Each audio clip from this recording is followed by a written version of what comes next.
She's a 20th century fox. She's a 20th century fox. No tears, no fears, no ruin years, no clocks. She's a 20th century fox. Oh, yeah.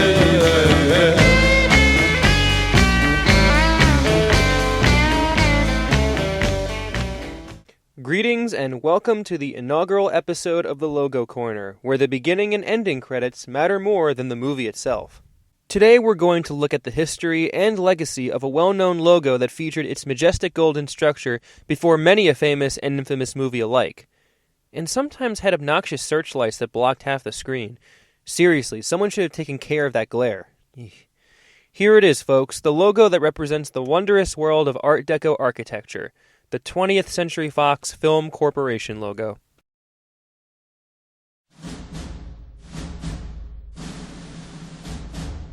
To many a moviegoer and to film buff alike, the logo is instantly recognizable. If it isn't the complicated and futuristic design of the logo that gives it its immediate distinctiveness, it's the searchlights that do. If the visuals do not do anything for you, which I don't know why they shouldn't, the fanfare composed especially for the logo should. Everything about this logo is unique and distinctive. But how in the world did this logo become so well known? What's the history behind this 20th Century Fox structure? The answer lies in a long and somewhat complicated history in the formation of the film studio itself. Prepare yourself for a look back into the long yet somewhat abridged history of the 20th Century Fox Film Corporation.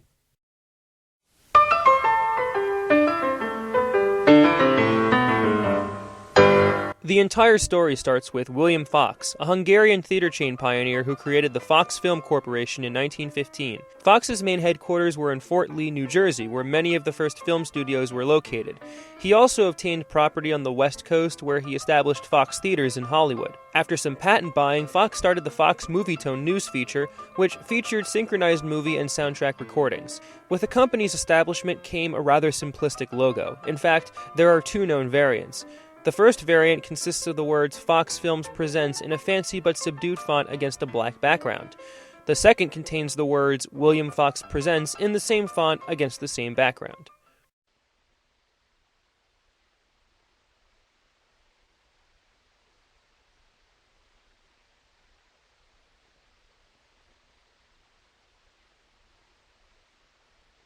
Movie logos back then were rudimentary, but I suppose appropriately so since it was a time of beginnings and experimentation, and logos had to start somewhere.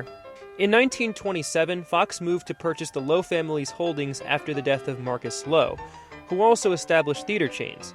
He also co-founded Metro-Goldwyn-Mayer, which I'll talk about later. The merger was almost complete, but Louis B. Mayer, who also co-founded Metro-Goldwyn-Mayer and was head of MGM at the time, had objections to the deal as he was not included. This motivated Mayer to have Fox investigated by the Department of Justice's Antitrust Unit. Fox then experienced a major reversal of fortune. In 1929, Fox was involved in a car accident which put him out of commission. Months later, once he recovered, he found his assets depleted in the wake of the Great Depression. Because of issues he experienced in court with regard to him bribing the judge and perjuring, he was sent to jail. By 1930, Fox was disowned from his empire.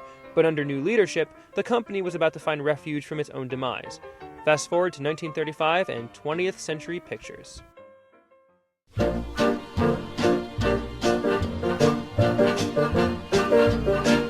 In 1932, 20th Century Pictures was founded by two film moguls, Joseph Schenck, who was president of United Artists, and Darryl Zanuck, who was a head of production at Warner Brothers. Also involved in the company was Louis B. Mayer's son-in-law, William Getz. Because of their connection with MGM through Mayer, their success was assured, and many of their films were released to critical acclaim.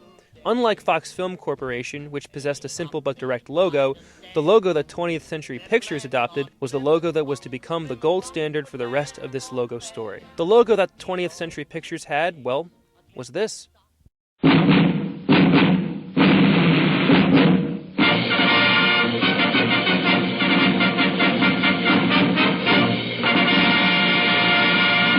The logo, designed by graphic artist Emil Cosa Jr., who had some really nice landscape portraits, by the way, was bombastic, metallic, complicated, and reminiscent of Art Deco. The distinctive number 20 dominates the logo with a clear assurance that it is a 20th century picture. It is worth noting that the third line of text tries to squeeze in both the pictures and the ink in the same line. Kinda makes it look awkward, but for the time I suppose it worked. However, it wasn't just the visuals of the logo that immediately carried over throughout 20th Century Fox's history. The fanfare composed for the logo was also a carryover to later variations of the logo. Composed by prolific film scorer Alfred Newman. No, not that Newman. Come on, that joke is obviously forced. There we go. Composed by this guy, the fanfare is not only immediately recognizable, but also the signature of 20th Century Fox as a whole. The fanfare was used for both the film production and television production arms of the company, and only went through minor alterations throughout the company's history. The same can be said for the visuals as well. Originally, 20th Century Pictures distributed their films through United Artists, but because of conflict with United Artists, Daryl Zanuck searched for other potential distributors. Enter the already damaged Fox Film Corporation, whose misfortune I discussed already. By 1935, both companies decided to merge to form the present-day 20th Century Fox Film Corporation. Though in name, it was known as 20th Century Fox with a hyphen. The hyphen was dropped in the 1960s. Daryl Zanuck would then sign a bunch of movie stars to 20th Century Fox, and the rest is history.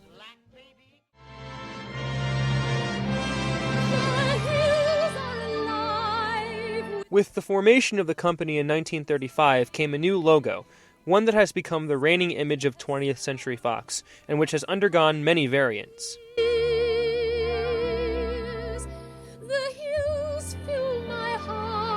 The new logo bore many similarities to the original 20th Century Pictures logo, so I won't present an in-depth essay regarding the appearance of the logo itself. First, let's look at the first variant of the logo.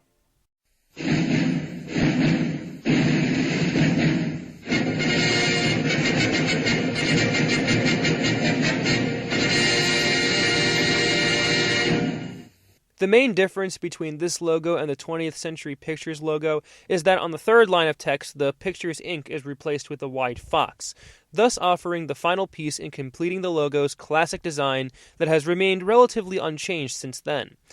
The logo was again based on the original design by Emil Cosa Jr. Fun fact, the original logo was a painting done on several layers of glass. Pretty cool effect, eh? My heart wants to beat like the wings of the birds that... By 1953, movies made by 20th Century Fox were filmed via the CinemaScope process, which allowed for the movie to be viewed in widescreen. Because of that, the company commissioned Pacific Title, a graphic arts company, to create a new variant of the logo. Rocky Longo, an artist at Pacific Title, was responsible for this grand undertaking. One of the main modifications he made to the original 1935 variant was that he tilted the 0 in the 20th part of the logo so that the logo would fit the length requirements of the CinemaScope screen. In addition, the overall logo appears elongated, and the color scheme seems to follow this stark old gold pattern that gives the logo a vintage appearance.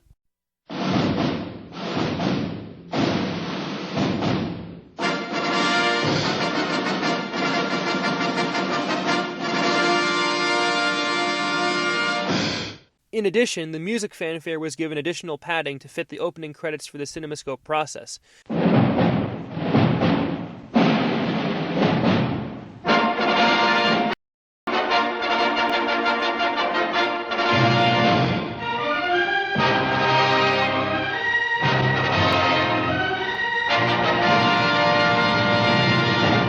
This exact music was used most famously by director George Lucas for his original Star Wars trilogy that was released through 20th Century Fox. This logo was in regular use until around 1981, when the logo was redesigned again.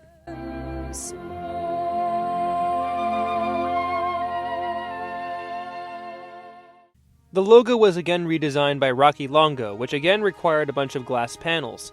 The 0 was straightened, and the overall design of the logo resembles the current version we know and love today, as of this recording. The fanfare was also reorchestrated for the purpose of this logo, with the CinemaScope variant still being used in certain feature films.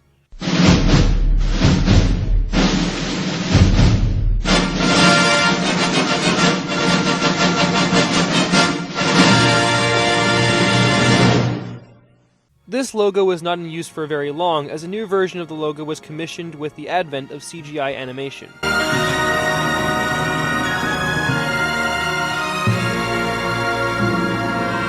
In 1994, Kevin Burns, who was 20th Century Fox's in-house television producer, was tasked with the challenge to produce a new logo that incorporated the newly developed CGI animation. As an aside, it is interesting to note that prior to the official redesign, many alternatives were discussed, including building an actual version of a 20th Century Fox monument for actual filming. That would have been interesting and perhaps fodder for UNESCO. At any rate, the CGI idea stuck, and animator Steve Soffer and his team created a version of the 20th Century Fox logo that involves a 3D exploration of the logo and its monumental glory. The fanfare still remains the same, of course, except in many cases it was pitch shifted higher.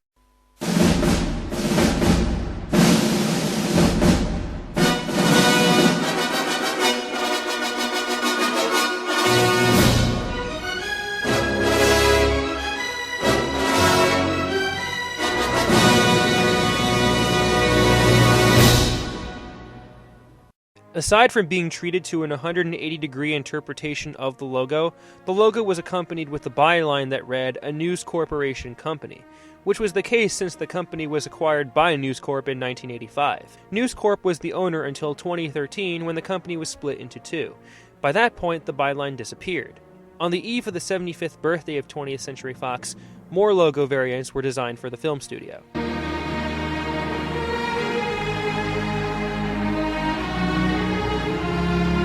Around this time, two variants were released.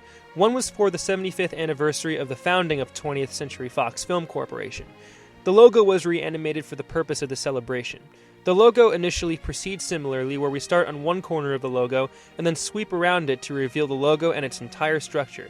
Suddenly, I'll let you see for yourself.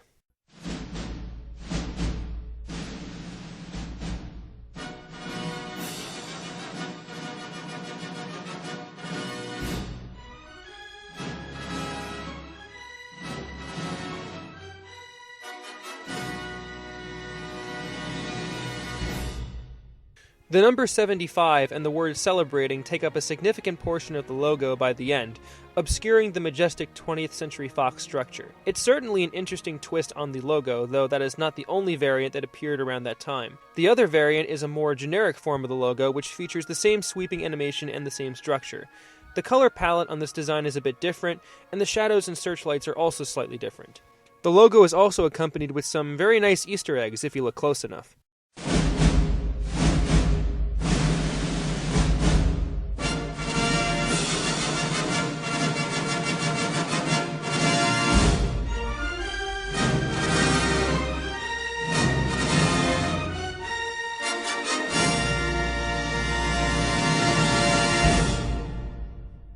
So, faithful viewers, did you notice the palm trees located in the background?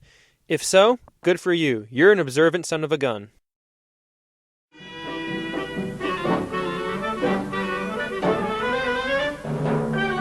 In this section, I talk briefly about what changes the logo might undergo in the near future.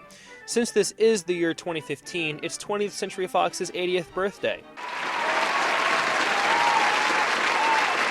I am hoping they will make another variant for that occasion. I also wonder how that will pan out, since it may be difficult to make those numbers out of the light emitted from the logo's searchlights. I also suspect that on the whole, the general structure and music will still remain the same.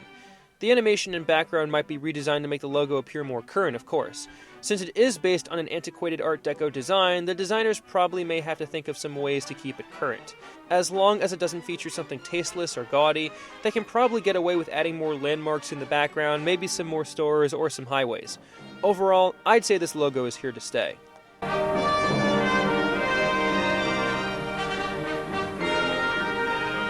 Is there any doubt? I definitely consider this iconic. This logo has remained the same practically since the inception of the film company, and I certainly would not want this logo to retire anytime soon. It has its charm, majesty, and uniqueness, and adequately represents the grandiosity of the film company itself. In addition, you can bet a large majority of people will be able to spot the logo and say they recognize it from somewhere else, whether it may be television or other films. This is certainly a cultural monument.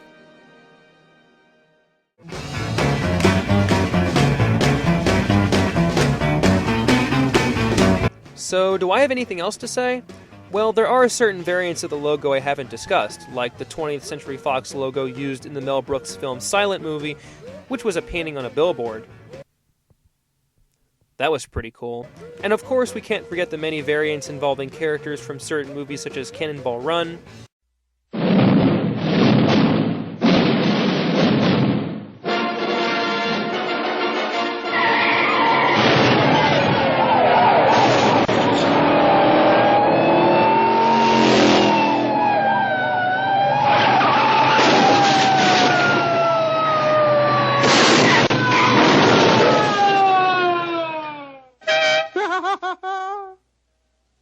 Alvin and the Chipmunks,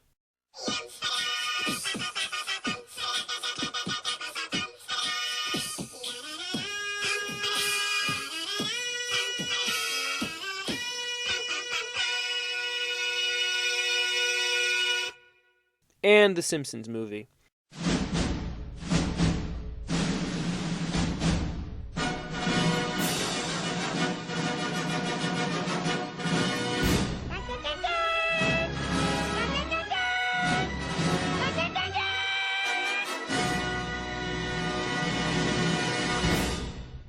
There are probably more variants, but I'm sure the runtime of this particular episode is long enough. At any rate, the logo is indeed memorable. It certainly represents a visual and musical zenith, and it makes it one of the more beloved and identifiable logos of our and previous generations. It certainly owes a lot to the brand power of 20th Century Fox, and hopefully it will retain its legacy for decades to come. So that's it, folks. That is the 20th Century Fox logo in a nutshell. Coming up next, more movie logos that you probably remember from your childhood, and more stories about the Great Depression, graphic artistry, and hidden Easter eggs designed to troll you into thinking you are probably hallucinating. This has been Youngblood Fantasy 91, and ladies and gentlemen, I'll see you all on the brighter later. Good night, folks, and have a 20th century day. Or 21st century, since we're in the 21st century. You know what I mean.